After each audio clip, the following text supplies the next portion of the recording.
And welcome everybody to Snatch and Run, the first edition, our first Salmon Run tournament here at Dapple Production. I am Pat, here with the Salmon Queen herself. Hello, Rachelski. Hi, Pat, and thank you so much. I am not simply a Salmon Run queen, I am simply a Salmon Run fan today, in awe of all the participants in our tournament today. This is an invitational tournament only, so we've got 4 of the best Salmon Run teams in the world, quite frankly, and I am so excited to see what happens today. Yeah, we have a lot to see. We have 4 incredible scenes. Can we see the bracket, please? It's going to be. We'll start with Snooze Button going against the Goofy Goobers, but we'll then see Balanced Diet going against Stellar Tide. All 4 of these teams are top level overfishers, absolutely destroying fish daily, who took some time out of this gold rotation to come on this stream and show us the best fishing you can do. And during this tournament, we've had a team working behind the scenes for the last couple of weeks to find the best scenario codes for these teams to play. The scenario codes are difficult, but they're rewarding if played well. They're challenging. And one of the other things we really wanted to show was fun. We wanted to make it fun for people to watch these teams play these scenario codes. So you're going to see a mix of wave types, different maps, but most importantly, they're all going to be in or around hazard level max. So this isn't an easy tournament by any means, but these guys will make it look easy. They will make it look effortless. All 16 of these players, they move so fast, they splat so fast, and they're so optimized in what they're doing in their movement. Now, before we go on to the games, Rachel, let's take a look at a bit more about what is Snatch and Run. Do we have some info on that? Thank you. Yeah, so Snatch and Run is a tournament sort of created very recently. It's a new thing that we're trying. And it is a Salmon Run tournament where teams play scenario codes against each other in a 1v1 format. So we understand 1v1 formats, and there is a best of 5 for the first rounds, and then in the final it will be best of 7. But we have knockout rules. So the first match that we're going to watch, whoever loses the best of 5 is knocked out. Yeah, there is very little RNG. If we can go to the rules right there, seeding is determined based on the results. So teams, they're all the 4 best teams, but there's a favorite to win this tournament, and we'll see like a different aspect, but for sure, this is not decided.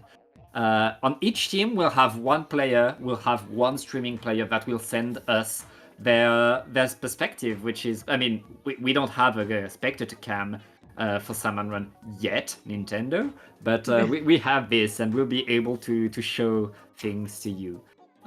In terms of disconnect rules, if there's a disconnect, it shouldn't happen. Disconnects are much more rare than they are in PvP, but if there's a disconnect, we'll do a replay as fast as we can. And I don't think we've mentioned this because I think it's quite obvious, but the results are based on who gets the highest egg count. So both the teams are playing to get as many eggs as possible. If there is a tie, which is unlikely but potentially could happen, they are going to replay the same seed in a sort of sudden death, where each individual wave is counted. I don't know if it will happen, but we've got the rules just in case. So what do you say we start getting the teams ready for the first match? Yeah, let's get right in. And I believe, yes, we're starting with Snooze Button going against the Goofy Goobers. I think teams should be getting ready on the side of Snooze Button. Which we saw in the exhibition match that we casted together, Rachel. We have Leo, Primatis, Soul, and Sadface. For Goofy Goobers, it's Bravo, Omega, Grayson, and Crimson Soul. Yeah, so we've seen Snooze Button play before, and Snooze Button hosts a bunch of records, and we know how how good they are as a team, all 4 players. Goofy Goobers, though, they are an excellent team as well. Yep. So this isn't an easy match for Snooze Button. Oh yeah, there is no easy match. You have to go very fast, you have to go very strong, and let's go right away in the game. Well, for Snooze Button, for this one, I believe, who are we following? That's... Good question, but it is Sockeye Station and it's hazard level max. So the difficulty is, as difficult as possible. Starting wave 1, we have High Tide Grillers, which is considered one of the best waves to get in Salmon Run because night waves are theoretically limitless with golden eggs. Yeah. And so Grillers is one of those night waves that can produce very high egg counts. And since there's only one boss that's spawning, you're pretty much doing the same thing you're doing on every Giller's wave. I mean, there's a different rotation of the spawn, but it's very much an optimized dance that these teams know exactly what to do with these weapons and how to position next to each other. Yeah, absolutely. And it's about being able to run those eggs as well. You can see how quickly Snooze Button are slaying the Grillers here. They are not alive for very long. But the idea is you want to get those eggs in the basket as well, obviously. So using specials here, using this Kraken, allows the team to perform more efficiently, to kill the Grillers quickly and run those eggs quicker to increase their egg count. Look, we've got just under 50 eggs and they've got 30 seconds to go. So yeah. And you can see the importance of the Swiffer right there. With that long range, it can stop the Griller in its track, and it's so important. It deals a lot of damage with the Swiffer. That Kraken was so nice as well. Kraken is so broken in Salmon Run as well. It can pierce through Grillers and kill them very, very quickly. So using both Krakens there to completely shred through those Grillers allowed them to kill more and get more eggs. And now they finish in wave 1 with 84 eggs. Compared to, I think on that side of Goofy Goober was 70. I saw with Goofy Goobers they had a couple of unfortunate deaths there, which, it does. I think we spoke about this last time. It does, whenever you die in Salmon Run, you're ineffective, and so things tend to slow down, and you don't want that to happen as much as possible. Yeah, especially since, Snooze Button, they used 3 of their specials on the first wave. They really wanted to get all the juice from the Grillers right there. And now we're on day wave on normal tide. So back to normal business for these teams. No, one of the really fascinating things about Salmon Run and Splatoon 3 is that the egg counts, the difficulty, it's all much higher than it ever was in Splatoon 2. And so day waves, your regular normal tide waves, they've become a way to show the true capability of a team. Everybody knows how to get the most out of Mud Mouse and Grillers and things like that, but being able to perform well and get exceptionally high eggs for regular daytime, normal tide waves is a part of being a good Salmon Runner and being able to compete with the best, because there's no point having Goofy Goobers taking 2 really unfortunate splats there. Is going to really hinder their performance here. Yeah, a bit too slow to paint that flipper flopper, and that's all it takes. But the Goofy Goobers are getting back in the game. They're already past the quota and getting more and more eggs. And using there was a big shot to the shore right there, and the rain right now, the eggs right now are raining down onto them. Yeah, this is quite a tricky code. There are some late game static bosses such as stingers and stuff, which really test the player's performance about whether to run from them or to go to get them, whether they play around them, whether they're punished by leaving them alive, Goofy Goobers, wave 2, 59 eggs, which is so solid. I didn't see how much Snooze Button got, did you? A few eggs more because they dodged the death right there. There you go. Yeah. We're getting back to Seoul, this time with the Tentabrella. Tentabrella is one of my favourite weapons in Salmon Run. So powerful, so much range, and obviously the canopy. It's like, in my opinion, it's perfect. It can do a lot, and thankfully it was fixed, because when this game was released, it was kind of bad. It was not Yeah. working properly. Since then, Nintendo fixed it, and it's back to being one of the best and most fun weapons in the game. And I think it works really well in this comp because you have enough turf to cover the tense, slow sort of heavyweight status. You know, it is slow and funky at times, and you need that turf and the mobility of other weapons to support you here. And so this comp with 3 weapons that are quite fast and are able to turf really well really support and complement the tent here. Yeah, and especially on the high tide that we're seeing right now, where you're constantly surrounding by a million fish, having a tent that can mow down everything is so useful. Yes, yeah. Snooze button taking a death there. The sploosh is down. And this high tide is looking chaotic with the spawns everywhere. It's like, what do we talk about? What do we say here? The eels are all around. You can't underestimate eels, especially on high tide where you have so little space to move around. Last Booyah Bomb activated by Leo right there is going to allow Snooze Button to breathe a lot, get a lot more space. This is now the time where they run all the eggs that they can. They are neck and neck with eggs. What is the difference here? Oh, wow. 2 egg difference for wave 3. Oh, 3 egg difference for wave 3 there.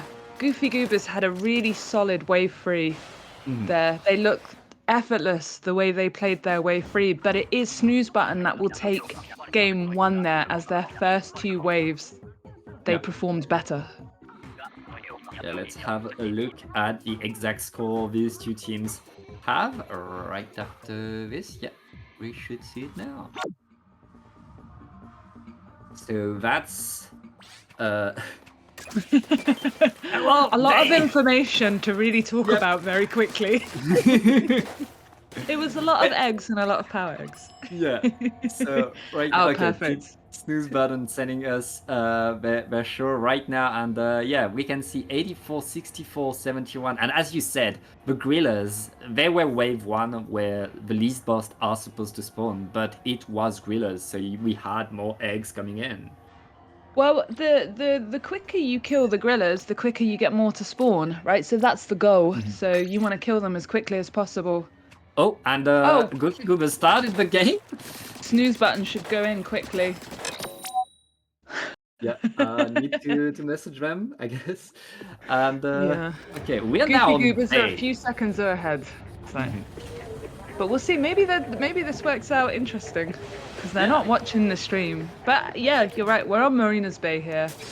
The difficulty is hazard level max again, and we've got a Grisco rotation. So fun overpowered weapons that paint really well, kill really fast, and allow you to break the game in a lot of different ways. Yeah, well, right now we're mostly going to paint really well because we have triple Grisco Umbrella. The bow is going to be so important for the damage. That bow is going to be key, and whoever has the bow right now has all the pressure to deal the big damage. It's Sad's face for Snooze Button, and I mean, you can rely on Sad Face. She's cracked. Yeah, Sad Face is cracked, and the Grisco bow is the single shot. Like, as a single shot is the most powerful shot in the game. It does 1350 if all 9 targets hit the same.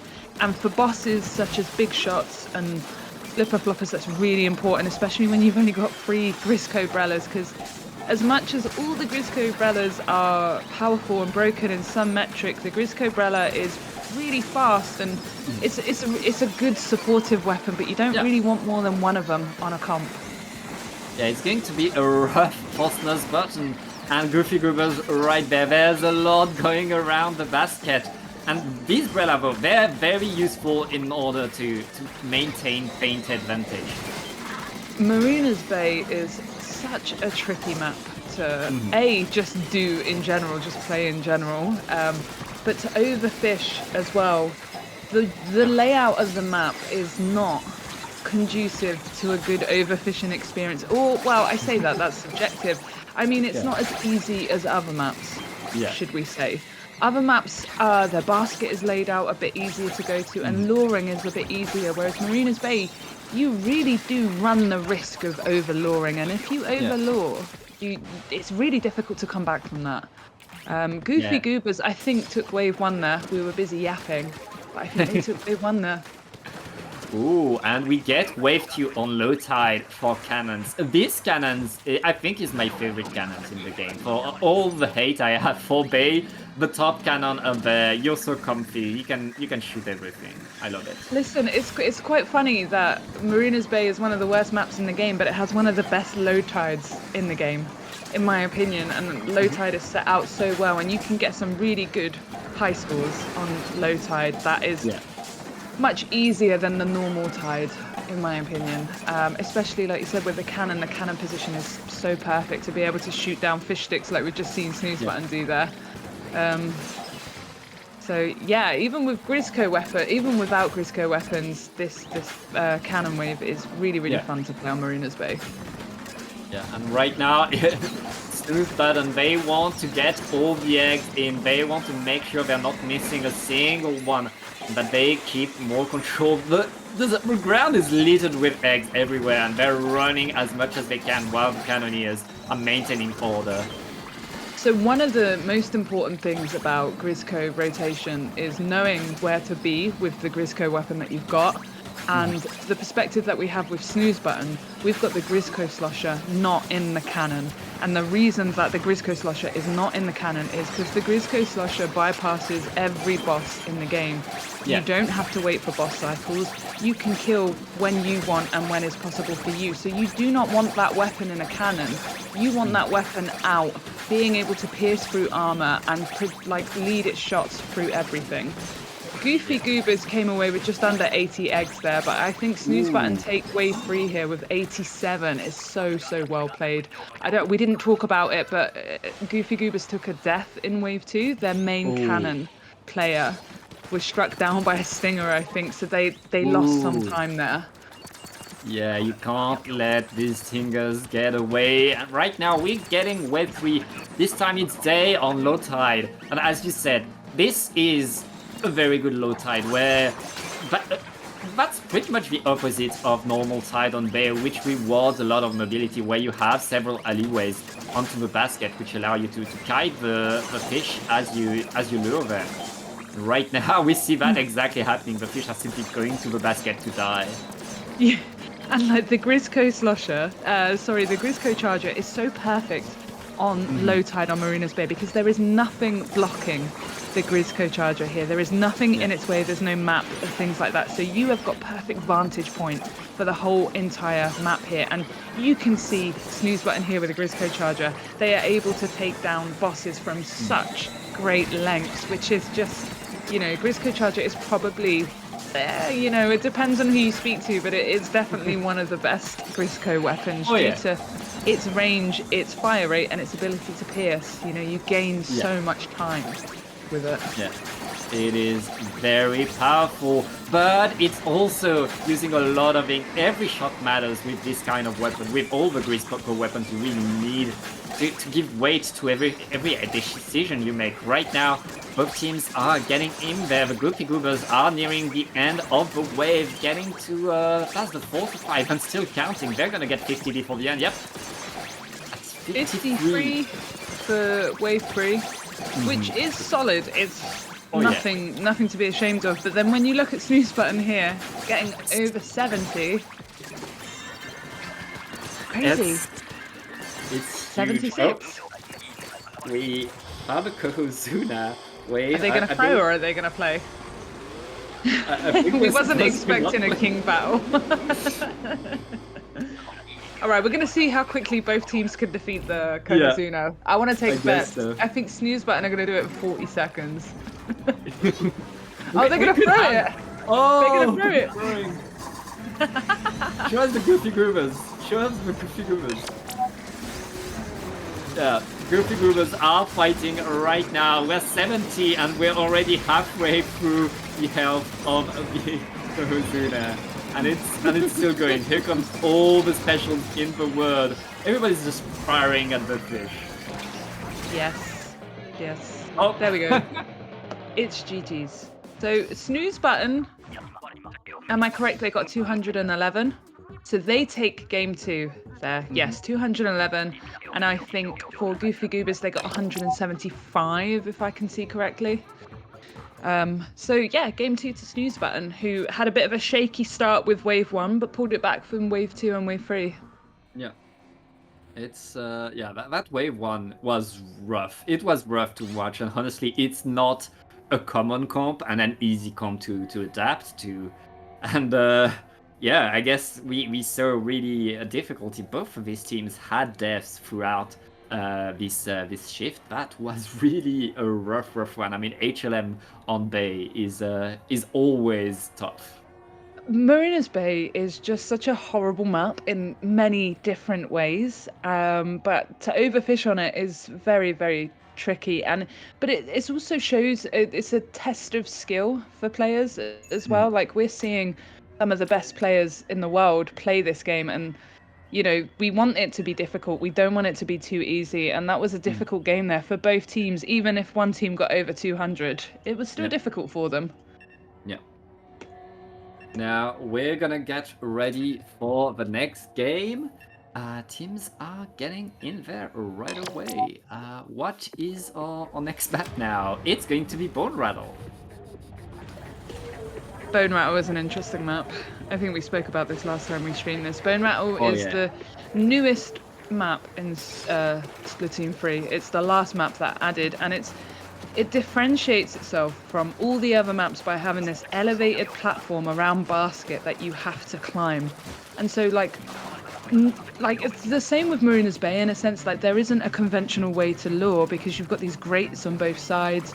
It takes so long to lure some bosses up here. So naturally you have to kill quicker, but that presents conundrums and sort of task management, and it forces teams to think outside of sort of conventional ways to overfish. And we'll see that, but for now we've got Mothership with really decent Mothership weapons as well, to be fair. Clash Blaster and Pencil and Stamper are very good for Mothership, so we might see some nice high scores for wave 1. Yeah, these are fast weapons. These are weapons with the range that allows them to splat the fish and the coolers from afar. And right now we see these players constantly getting every egg that they can, constantly maintaining their ink tank, because I feel like ink tank management that allows you to shoot more fish and throw more eggs through the basket is going to be what decides who wins this game. Huge, yeah, valid point, especially on Bone Rattle, because you have to throw more eggs on Bone Rattle compared to any other map. And so, like, if you try to run eggs, imagine picking up an egg, climbing up the wall, depositing it, and then doing that over and over again. It's quicker to throw the eggs, but if you've got slower, less ink-efficient weapons and you're constantly having to fight lessers or shoot down Mothership crates, you're right, ink management is huge, and especially in Mothership where you're having to constantly throw eggs. And teams are really punished if their ink management is not good. Nice snatcher. Yeah, they got that big snatcher right above the grate in the nick of time and got to get all the eggs. Meanwhile, the Goofy Goobers got to 59. Yes, Snooze Button taking wave 1 there. And now I think it is another night wave. It is another high tide night wave. Ooh. And it's Mud Mouse, I can already see on Snooze Button. So we're going to see another high score here. Excited. One of these waves that you can make so many eggs on it. Right now, with the comps that they have, a lot of specials are going to be thrown at these gold Mud Mouse because they produce so many eggs. Yeah, and Mudmouth especially is one of the most broken waves in the game. And if you look at any world records, so world records for total egg counts, you can guarantee that the majority of them will have a high tide Mudmouth in, because they are just a way to get a limitless potential on eggs. But one of the biggest things for Bone Rattle, again, we spoke about it with Mothership, is ink management, but also snatcher management here. And we can see the Goofy Goobers are allowing eggs to be flown over the basket by snatchers so that it's easier and quicker for them to run. It means that snatchers that they know are coming to the basket those eggs can be left, and the eggs that potentially might get taken away, they are prioritized first. Yeah, And right now, more eggs everywhere. The eggs with that huge snatcher that's coming next to the basket very soon for the goofy goobers who are waiting for it. Yep, here comes the lots of eggs falling to the ground. Not on the grates, unfortunately. That's more eggs to throw by the goofy goobers. Snooze Button doing the same. I was watching their screen. They were doing really well with snatcher management there. They did take an unfortunate death in Wave 2. I think someone got eaten by some small fry or some cohorts, but it looks like Snooze Button take Wave 2 as well there. Goofy goobers, pretty nice score right there. Let's get back to Seoul with the Snooze Button to see how it goes for wave number 3. Remember, Snooze Button, they're ahead right now, looking to get one more game under their belt. So another interesting thing about Bone Rattle is that there's many positions in this map where you can abuse the explosive, the way that splat bombs explode. And you would have seen it if you blinked, you would have missed it. Right at the beginning of the wave, Snooze Button was able to use one splat bomb instead of 2 splat bombs for one flyfish. You might see it again on Snooze Button's screen here. Yep. You look at that. Bomb thrown and the flyfish is dead. Flyfish is down. Yeah, and so Bone Rattle is very interesting in that you can do it on any map with any sort of position, but the main thing is that the bomb needs to be close enough to the flyfish so that it can activate both hitboxes on the flyfish rather than just one. Yeah. Right now, more snatcher tech. The snatchers are very nice on this map. You can get Snooze Button a lot of eggs, but I see the big shot. Big shots, they're annoying here because you have to get so far away from basket to get there.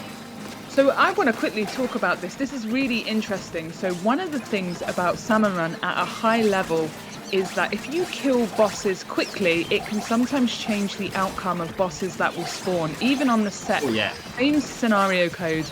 And so what has happened here is Goofy Goobers and Snooze Button have their big shot spawns in 2 completely different places. This is the same scenario code. There is nothing different here, but because the way in which they've killed bosses is different, obviously, the way in which the big shots have spawned is different. That is something else that is something to take in mind in higher level overfishing. That won't necessarily be immediately obvious if you don't overfish, but it's something these teams will be factoring in. And talking about that, Snooze Button with game 3 here. Yeah. I mean, if you're playing extra work, that did happen on the extra work we had on Bay, where depending on what bosses you were splatting, the big shots were spawning either left or right, and that changed the dynamic of the game incredibly much. Yeah, on a map like Bone Rattle, I don't think it's as immediately obvious, but for other maps, having a big shot spawn in a particular place is much more advantageous, I would say. This is a best of 5 for the first round, and Snooze Button have won 3-0. Yeah, well, so congratulations to them. 224 is quite a good score. Well done. Yeah, very, very dominating performance by Snooze Button. They still got a death in this in this one, but didn't matter. They still won that wave, and really absolute. And especially look at that point difference in wave number 3. They were really, really ahead, getting so much right there. Yeah, wave 3 I think was the difference there, because like we said, we've spoken about broken waves like Mudmouth and Mothership, and you know, a lot of players can get really good high scores on them just by virtue of the nature of the wave type. But for normal tides, day waves, it really does test your skills as a player and as a team, and Snooze Button have come out on top here. Yeah, that's a 3-0 for Snooze Button. We will see them in the finals of today's tournament. But, Rachel, we don't know yet who their opponent is. No. The next games we're going to watch are Balanced Diet, who we've seen before on this channel, against a team called Stellar Tides. And again, it's best of 5. The scenario codes have just been put into the chat, so none of these teams know the scenario codes. They have no idea what games they're going to play, other than the fact that they're being told right now and they're loading those codes into their console. Yeah, we'll take a short break so we can set things up. Do not go anywhere.